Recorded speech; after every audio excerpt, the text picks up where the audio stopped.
counting system until it actually got down to zero. They still owned it, but still use it. Another example of our 4.5 inch scale Foster, complete with scale oil lamps and everything on it. These smaller engines, they take a lot more looking after than big engines. Everything's that much smaller, your firebox is smaller, so you've got to keep the fire going. You have got just a big boiler. Built engines for a great number of years, and all sorts of steam engines. This was one of the last type they built, Wallace and Stevens Advance. These came into being just as we started to use tar macadam for doing our roads rather than just the normal tar and chippings. And they found when they were rolling the tar macadam with an ordinary roller, when it actually stopped, or before it went going forward, before it went into reverse, it actually came to a halt and then went backwards. And this used to leave a depression in the tar macadam. Even and Porter going forward, and they just pull the reversing lever back, and immediately it's coming backwards. It doesn't really stop and doesn't leave a depression in the tarmac.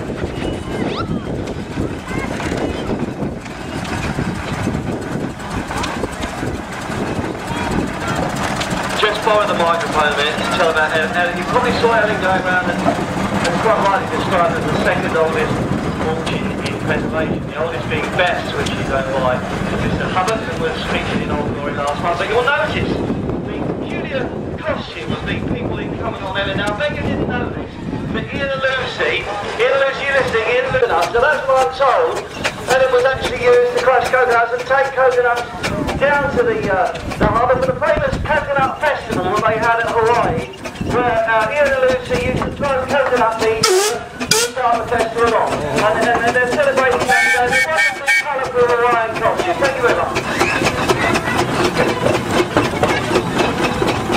You never know what's going to happen there, Ringmer. Difficult to see.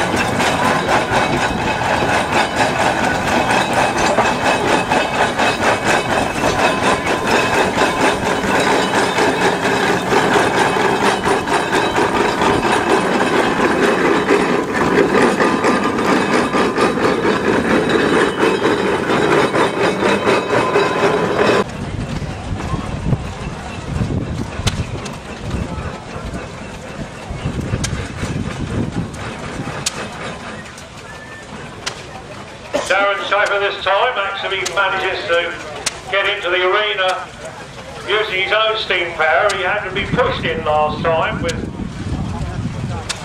3 or 4 people behind pushing like mad because he hadn't got up early enough to raise enough steam by the time it was 12 o'clock. And for the car park, I was up there a couple of years ago. And to me, it was, I know quite a number of friends that have got Marshall engines, and of course field Marshall tractors. It felt very strange to me that I was standing in the car park. We parked there and had a look around the shops, and I thought, well, I'm standing in the spot where every one of those people I know, those engines were there at one time. In the Hawaiian theme. No? No, I'm dressed up like this because we're palm trees, we're fed up with the Konikis coconut, they're everywhere out there. They turned it into a beach, so we're going to saw all these palm trees up, get rid of the coconut. That's a good idea.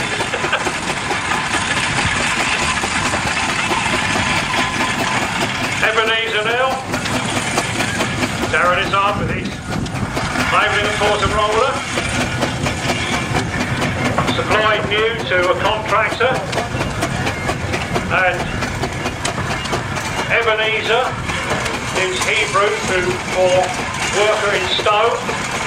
Of course, when these rollers first came in, when they built the original Wembley Stadium, not the funny thing we've got there now that was years behind schedule, kept being put back, with the proper one with the 2 towers on it.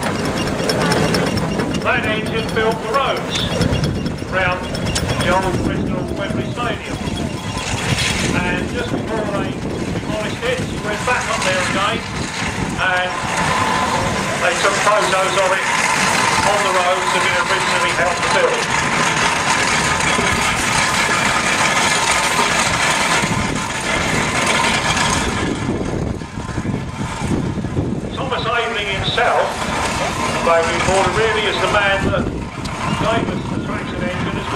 today, because there had been steam engines before, but they were portable engines, and although you could use the steam engine to drive machinery, it's actually owned by my son Adrian, and it's well known that Secretary of Sussex Steam Engine Company, we'd like to drop a beer after the show. We're not driving, of course, and Adrian has had all the cars specially converted to carry 85 gallons of cars, which we hope to get through the week.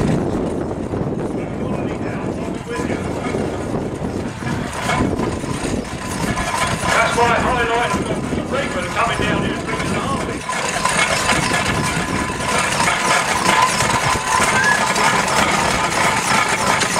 Not a part of the already mentioned about there they've got instantaneous reverse on these. I also mentioned that there's another advancement, you'll notice the steering. So all the engines we've seen so far have got chain steering down to the front axle.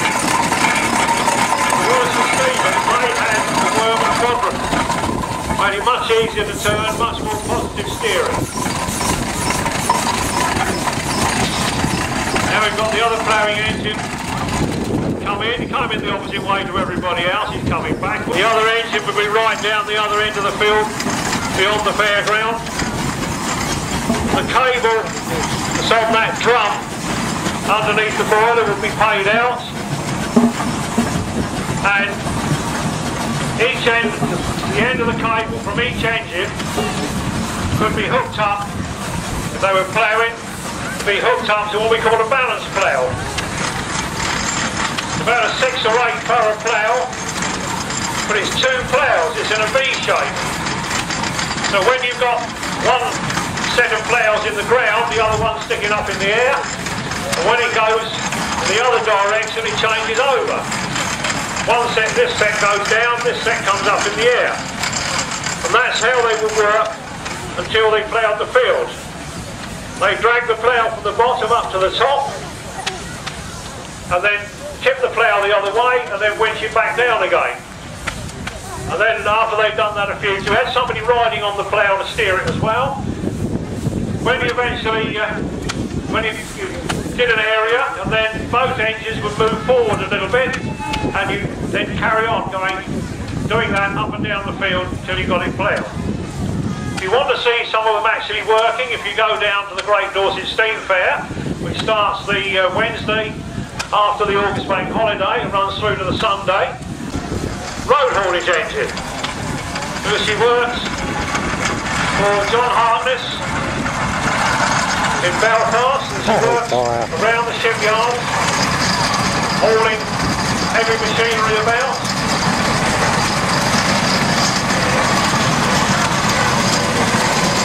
And of course one of the jobs they did when they launch a new ship, they have to attach chains to it so that it doesn't go straight across the river and get itself stuck on the bank on the other side. So they put big, very big heavy chains all down the side of the boat which act as an anchor and drag it to a halt after it's gone down the slipway. Accordingly, that particular engine hauled the chains back after the launch of the Titanic. She remained working there until about 1956. Seems incredible that the steam engine was still being used.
To do, we're going to give you the chance to have a go at steering an engine.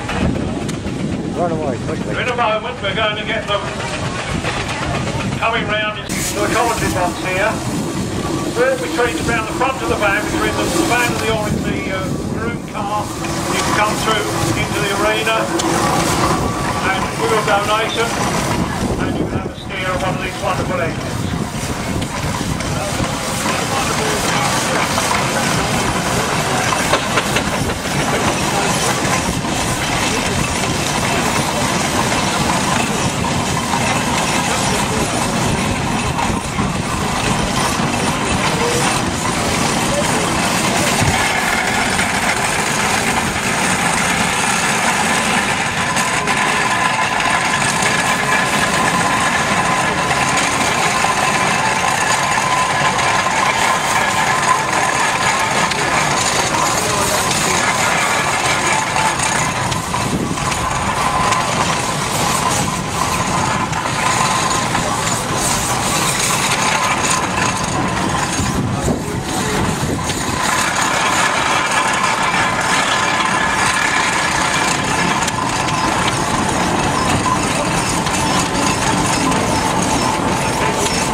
Do see them, go sort of whacking round there. Quite, looks like they're going to be really close to each other.